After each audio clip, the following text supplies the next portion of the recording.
স্বামী বিবেকানন্দ বিশ্ববিদ্যালয়ে উদ্বোধন হলো centre for peace and ethics in the age of AI. কৃত্রিম বুদ্ধিমত্তা যুগে শান্তি ও নীতিশাস্ত্র প্রশিক্ষণ কেন্দ্রের উদ্বোধন হলো স্বামী বিবেকানন্দ বিশ্ববিদ্যালয়। আর্টিফিশিয়াল ইন্টেলিজেন্স বর্তমান প্রজন্মের একটা গুরুত্বপূর্ণ দিক, আর সেই দিকেই প্রশিক্ষণ হবে এই বিশ্ববিদ্যালয়। তারই আজ শুভ উদ্বোধন হলো।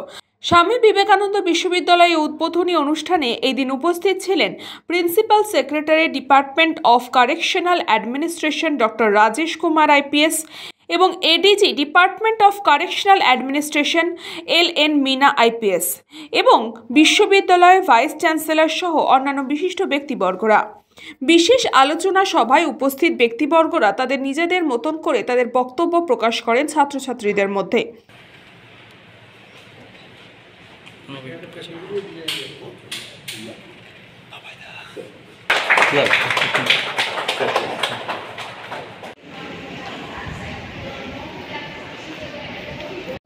Empowerment, women-centric research effort to create the current position of women in inaugurate our center. So we also have another center here, and this is the Center for Scottish. Also, the present scenario of Scottish impact on our society. Administrate someone. A big round of applause for Dr.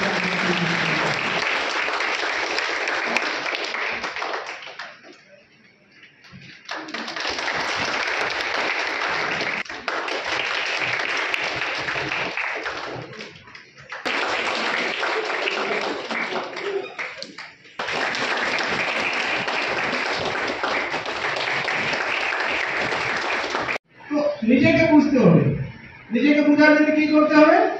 নির্বাচন কি মার্গম, নিজেকে চেনার রাস্তা কি আছে? মনোপরিচয় এরকম মার্গম না তো অন্য। নিজেকে বলতে থাকি, আজকে আমার মন শান্ত আছে, আমার মন অশান্ত আছে, মন খুশি আছে, মন দুঃখী আছে, কিন্তু আমরা বুঝি না মন কি আছে। What is the mind? দয়া করুণা ব্যক্তি ইফেক্ট করতে পারে। এখন এটাকে আমরা ডিনাই করতে পারবো না। এই পুরো বিষয় নিয়ে বলতে গিয়ে principal secretary department of correctional administration doctor Rajesh Kumar IPS জানান, আমরা বাচ্চাদেরকে যে জিনিসটা বোঝাতে চাইছিলাম সেটা হচ্ছে কি artificial intelligence is going to come, এটা হবেই। এবং যেভাবে আগে 90s-এ কম্পিউটার আসছে সেটা নিয়ে একটা ভয়ের বাতাবরণ ছিল, সেই জিনিসটা যেন এখন না থাকে। AI will be a very useful tool এবং তার জন্যে অনেক অপরচুনিটিসগুলো আসবে। বাচ্চারা যেন এটা বুঝতে পারে কি এই অপরচুনিটিসগুলো আসবে এবং অপরচুনিটিস ওরা যেন অ্যাভেল করতে পারে। এবং আমার খুব খুশি যে বাচ্চাদের সঙ্গে ইন্টারাক্ট করে ওরা এই জিনিসটা বুঝতেও পেরেছে এবং নিশ্চয়ই এরা তার মধ্যে একটা ভালো কন্ট্রিবিউট করবে। ডেফিনেটলি আমরা জানিয়েছি প্রত্যেক জিনিসের যে ডিপ ফেক আছে, এইসব জিনিসটা আছে, এগুলো হবে, কিন্তু যখন কোনো চ্যালেঞ্জ আসবে তখনই তার সলিউশনও আসবে, আর তার সলিউশনও ওই বাচ্চারাই আনবে। ডেফিনেটলি আমরা চ্যালেঞ্জ যখন দেখতে পারবো না, যখন কোনো অসুখ হয়, করোনা অসুখ আসলো, তার চ্যালেঞ্জটা হিউম্যান সিভিলাইজেশন নিল এবং 2 বছরের মধ্যে তার ভ্যাকসিন তৈরি করে কোটি কোটি মানুষকে ভ্যাকসিন দিয়েছে এবং বার করাতে পেরেছে। সেইভাবে যে কোনো চ্যালেঞ্জ আসবে আমাদের নতুন প্রজন্মের যে বাচ্চারা আছে তারা ডেফিনেটলি ওটাকে ওভারকামও করবে, বলকি মানুষের কাছে একটা দৃষ্টান্ত তুলে ধরবে। স্বামী বিবেকানন্দ ইউনিভার্সিটি যে ধরনের কাজ করছে এবং ডিফারেন্ট ফিল্ডে যে কাজটা করছে ওটা দেখে আমি খুব অভিভূত আছি।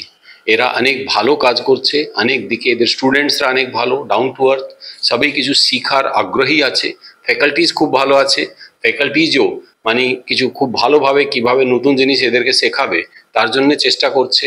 যারা ভাইস চ্যান্সেলর সাহেব আছেন, সিইও আছেন, এরা প্রত্যেক খুব ডেডিকেশনের সঙ্গে এর মধ্যে লেগে আছে। এটা দেখে আমার এখানে প্রথম আশা হলো, কিন্তু এটা আশাতে আমি যে দেখলাম এত ভালো ইনস্টিটিউশন নিজেকে কত সুন্দরভাবে তৈরি করেছে, এটা ডেফিনেটলি কিছু বছরের মধ্যেই এরা পুরো পশ্চিমবঙ্গে, পুরো ভারতবর্ষে নিজের ছাপটা ছাড়বে। অন্যদিকে বিশ্ববিদ্যালয়ের ভাইস চ্যান্সেলর জানান, কারণ এই centre for peace and ethics এই ব্যাপারে স্টুডেন্টদের একটা সম্যক জ্ঞান হওয়া উচিত, একটা ধারণা হওয়া উচিত, এবং এইটার উপরে বেসিস করেই আজকের দিনে এই সেন্টার ফর পিসের এবং আর্টিফিশিয়াল ইন্টেলিজেন্স এই দুটোর জন্য আমাদের ইথিক্সের কি রোল এবং আমাদের ইন্ডিয়ান যে ফিলোসফি আছে তার শিক্ষার কি প্রয়োজন, কেননা তার এটার জন্যই আমাদের ইথিক্সটা ভালোভাবে ডেভেলপ করবে যদি প্রপারলি আমাদের ইন্ডিয়ান ফিলোসফি সম্বন্ধে আমাদের আইডিয়া থাকে। কারণ ইন্ডিয়ান ফিলোসফি আমাদেরকে শিক্ষা দিয়েছে যে কিভাবে আমাদের এই ইথিক্সটা মেনে চলতে হবে, হ্যাঁ। এবং এই ইথিক্স এবং আমরা যদি মেনে চলি তাহলেই আমরা শান্তিতে থাকতে পারবো, কেননা পিসটা আমাদের খুবই প্রয়োজন। এবং ডক্টর রাজেশ কুমার আরও বললেন যে সাস্টেনেবল ডেভেলপমেন্ট এবং ইকোলজির উপরেও উনি অনেক কথা বললেন, যে আমাদের ইকোলজির ব্যাপারেও দেখা দরকার, কেননা সার্ভাইভাল অফ দি নেচারটাকে দেখতে হবে, নেচার যেন বেঁচে থাকে, এবং ইকোলজির উপরে উনি অনেক জোর দিয়েছেন। তো পুরো যে অনুষ্ঠানটা পরিচালিত হয়েছে এবং ওনারা যে ভাষণ দিয়েছেন তাতে আমাদের স্টুডেন্টরা খুবই বেনিফিটেড এবং ফ্যাকাল্টিরাও বেনিফিটেড হয়েছে। এবং সর্বোপরি আমরা ওনারা দুজনকেই আমাদের বিশ্ববিদ্যালয়ের সর্বোচ্চ সম্মান বিবেকজ্যোতি অ্যাওয়ার্ড দিয়ে সম্মানিত করেছি। কৃষ্ণ পালিতের রিপোর্ট, নিউজ বঙ্গ টাইম।